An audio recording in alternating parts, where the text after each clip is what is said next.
Good evening, everybody, and welcome back. Now we head out to the man, the legend, the way of life, legendary State of Michigan high school football and basketball coach, the terrific and iconic wonder himself.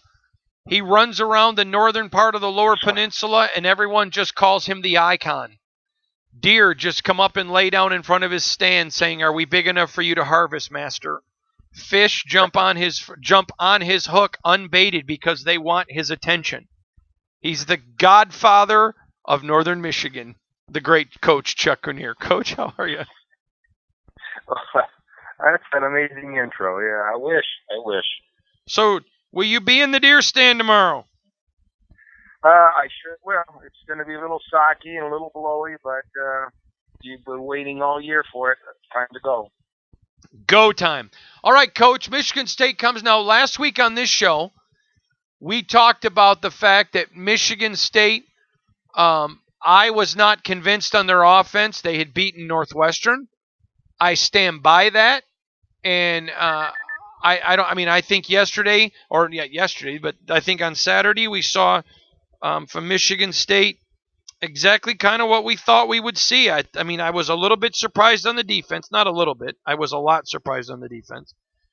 But at the end of the day, the offense showed a little bit of life against Indiana, the best defense that they played so far, but still not anything like what's coming up the next 3 weeks. Your thoughts on the game? Well, you're exactly right on that. It was the offense was definitely hot and cool yesterday. There was some good things that you saw in there. We both keep saying yesterday. It feels like it was yesterday, doesn't it? Yeah, it does. Well, with what's going on with the television right now, I had to watch the game yesterday for sure. I didn't watch it on game day because of we can't get it up here now, or I couldn't get it up here. So it was yesterday, but yeah, the offense is hot and cold. It's still a scratch your head offense. I'm not sure if the play calling sometimes is a little sketchy. And why would you do some things like they did? But in the defense was a little bit shocking. And give credit to Indiana. I mean, their quarterback was right on. They ran. In Michigan State's defense is all kind of predicated on the idea of short pass, keep it in front of you, stop the run. And Indiana attacked that defense that way. They threw a lot of timing routes. They threw a lot of flat routes. They threw underneath. And they were accurate. They were very accurate, big physical wide receivers. And it was just one of those games that if you can hang in there long enough doing what you could, they would be in the game in the fourth quarter. And that's basically the way it ended up. Coach, after the game, Brian Lewerke talked about he had audibleized and changed a lot of plays, and this is a paraphrase, but he basically said his coaches got on him, got a little mad at him. I'm not shocked. I mean, Connor Cook did a lot of what he wanted and had his best success.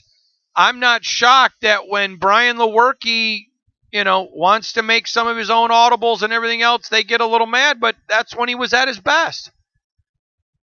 Yeah, well, that's what you've got him in that position for. They can call the play pre-snap and think everything is going to be all right, and then when the defense lines up not the way you think it's going to be, or it looks like they're going to play a game where you're running the ball or the way that you're throwing the ball, he should have some kind of leeway where he could make an adapt or change the play to suit what the defense is trying to take away. So if they get upset, well, this is last year, and things are kind of sketchy offensive. So I imagine in his head he's just basically saying, "Okay, I'm just going to do it this way. What are you going to do? Bench me?" But that's just the way that it seems to be going this year. Totally agree, Coach. I want to turn over to the side of the defense. Joe Bocci, great player. He's the best football player on this team. We know what the defense gives. Was this a one-game anomaly, or is there concern now as the price or as the level of competition goes up? I don't think it's a one-game anomaly.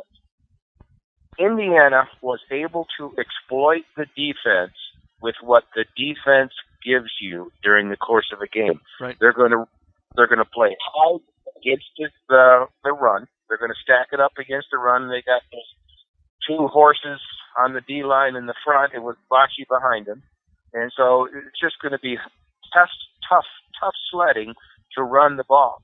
So what they do give you is the short dink and dunk passes to the outs, and then every once in a while on a slant. So, but they're giving you that dink and dunk, and you have to take that. Well, the problem is you can't consistently, for the most part, teams can't consistently go down the field with the dink and dunk because it's just really difficult to do that on a consistent basis.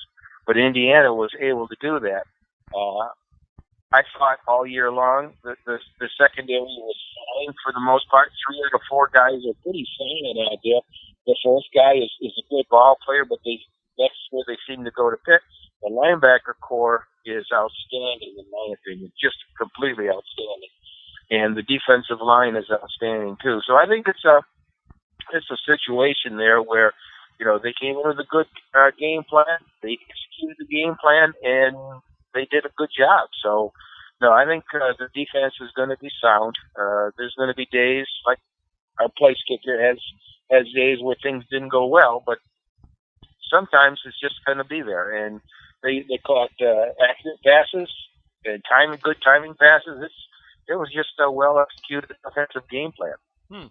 We're talking to the one and only, the legend himself, Coach Chuck Grenier. Coach, I want to look ahead now. Michigan State's going up against Ohio State. I fully expect the Spartans to get manhandled on Saturday. Do you? It appears that is the direction that this game is heading. Ohio State is playing at an extremely high level. I thought the measuring tape for this going into this weekend was Ohio State's game with Nebraska, Saturday. And they handled Nebraska with ease. And I thought, wow, at Nebraska, and Nebraska trying to make statements now, and Ohio State went in and just spanked them. So, yeah, I have a lot of concerns going into this weekend. So, Coach, right now Michigan State, as they sit here, is 4-1. But I want to talk to you about this one.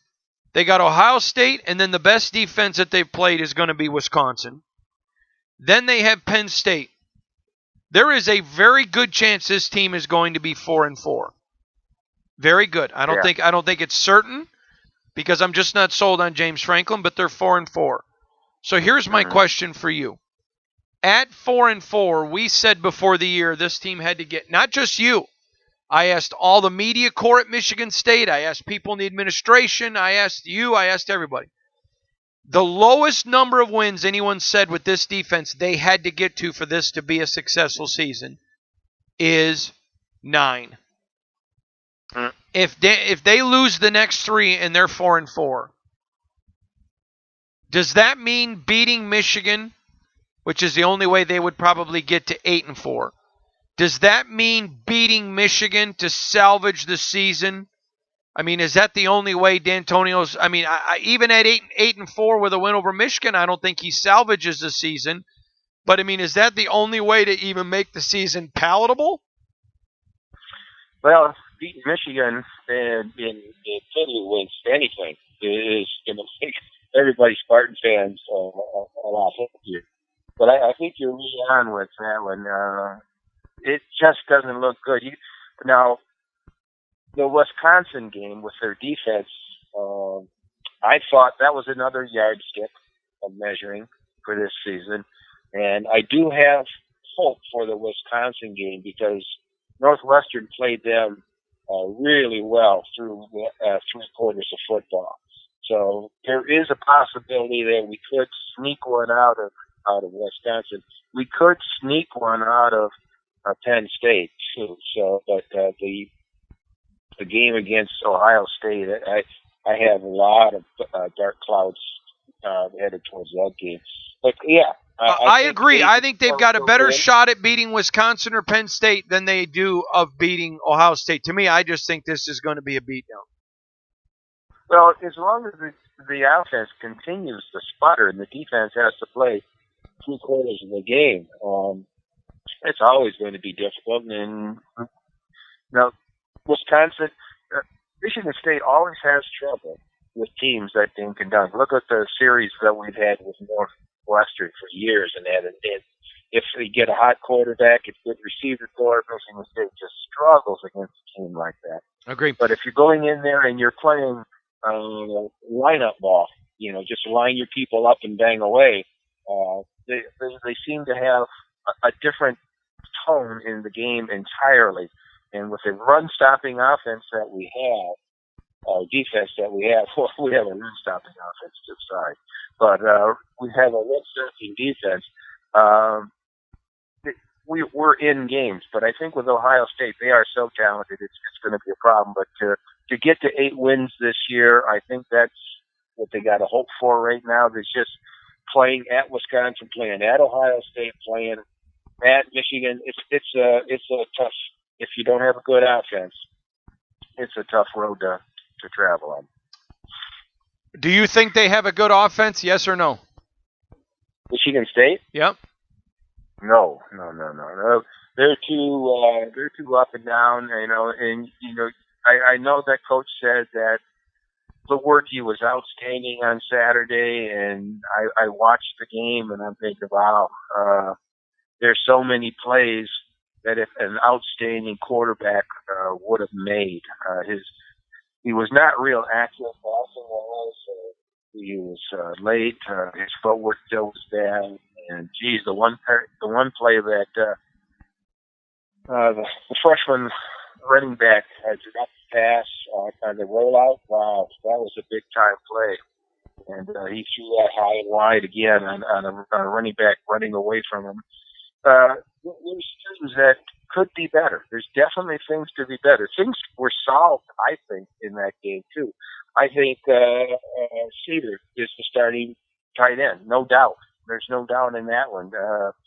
And I think Collins is the starting running back. There's no doubt. And just start playing those guys a little more, a little heavier. And there's things that shouldn't be done. Darius Jefferson should never run wide. And they did that during the course of the game. So, no, they don't have a good offense, and they'll struggle. And you got to become a little bit more innovative, I think. So. He's the great Coach Chuck Grenier. We'll be back. Coach Chuck Grenier. We'll be back. Coach